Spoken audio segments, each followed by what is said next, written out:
Hello crafty friends, it's Jess from jesscrafts.com, and today I have a small haul from Create a Smile Stamps. But really what I wanted to share is like what I do when I receive products in terms of organization, because I know a lot of people are looking for different systems to help them organize their supplies, and there are some really popular systems out there, and I do things a little bit differently, and not necessarily saying what I do is better, but just that it really works for me and might be a little bit cheaper too.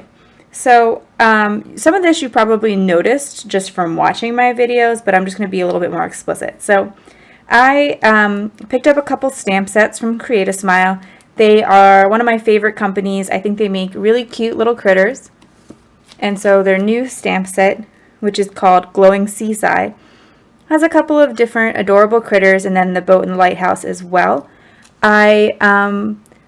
I like that when you purchase Create a Smile stamps, the name of the stamp set is right there on the packaging, and that, on the stamp sheet. So you can never lose the name of it. Not all companies do that, and I personally think that that's a great idea, so that like for me, when I'm linking something up, or if somebody asks, or I'm tagging them on Instagram, I know exactly what I was using. But when you purchase Create a Smile, they come in the same sort of standard packaging that everything else does, where in the back there is that little sticky flap.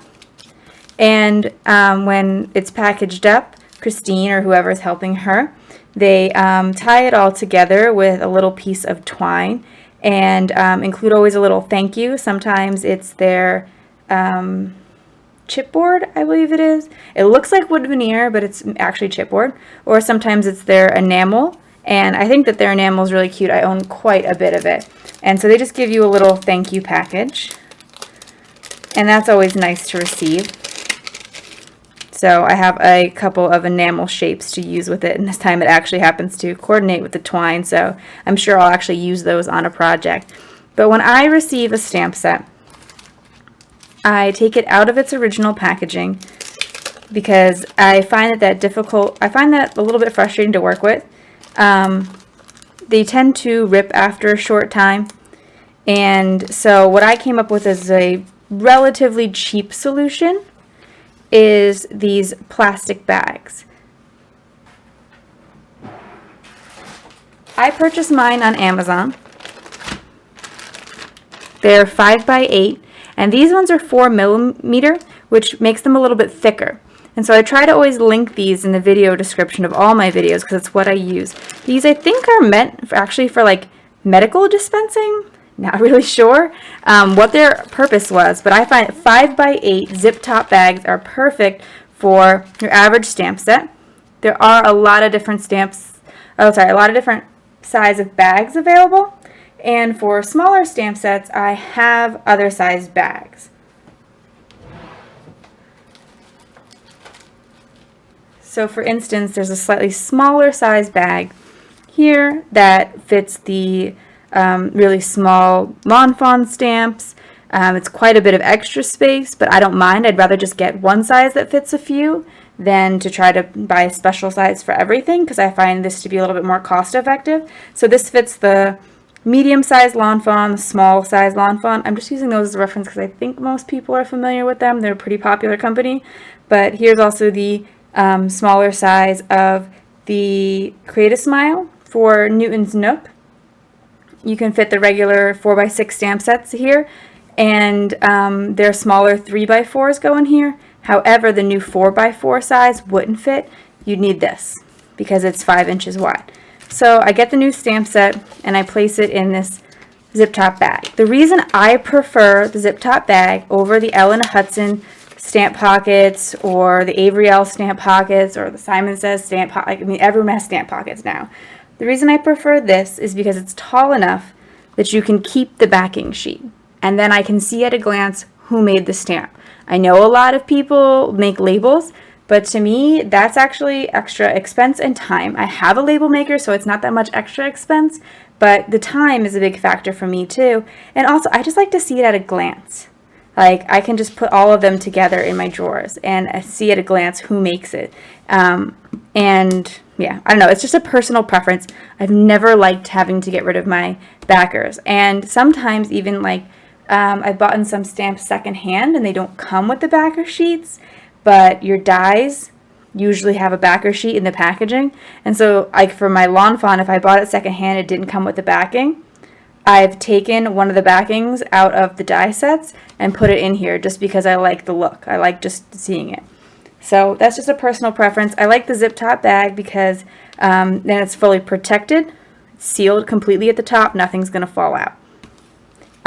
If they have coordinating dies, I would put the dies on the back. You've probably seen this. So here's a Newton's Nook set, and those are the dies on the back. This thin magnetic sheet is a magnetic vent cover, which is available at like Home Depot, also on Amazon. Leave another link, and you can just cut it to size. Then the other thing I wanted to show you was how I store my dies.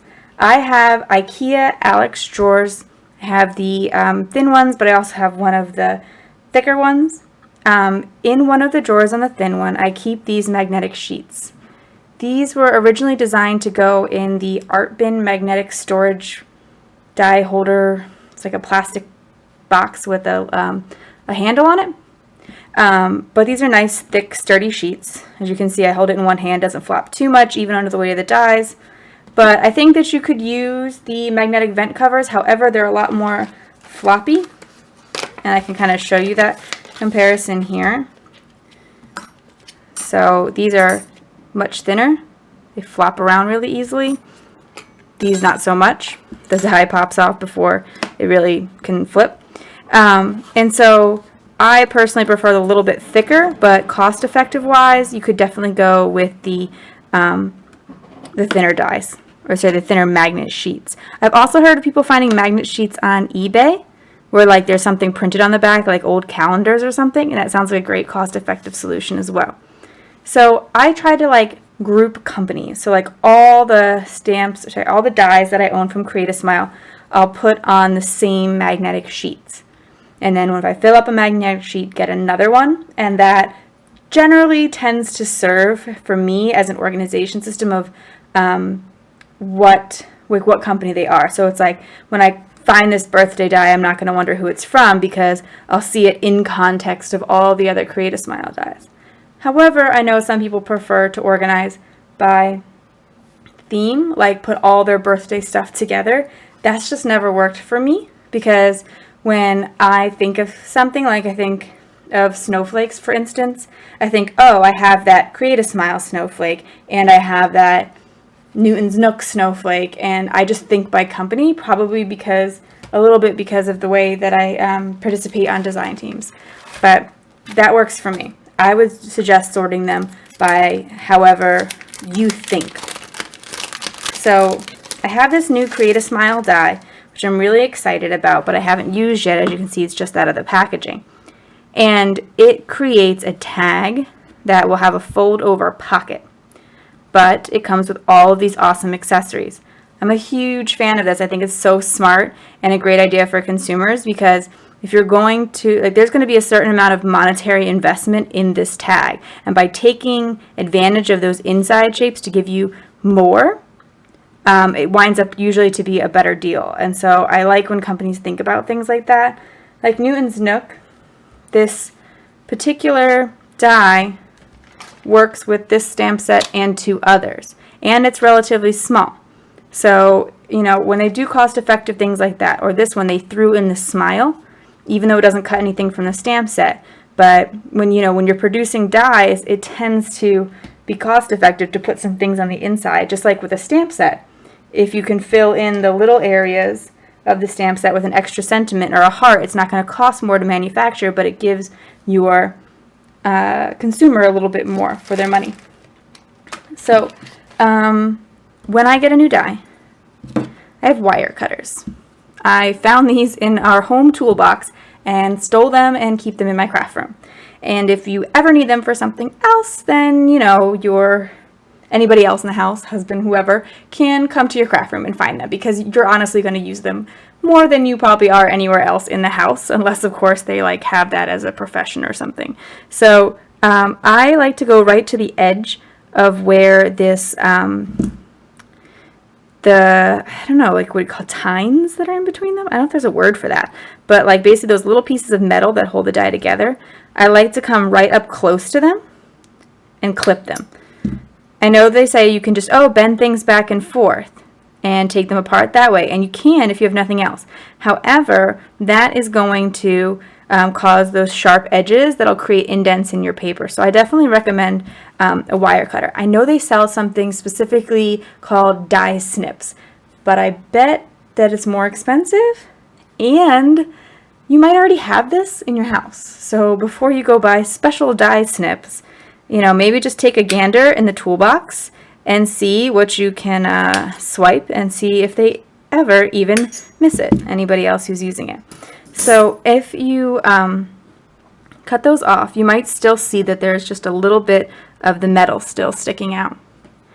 Generally, I can come in and just snip even closer with my wire snips.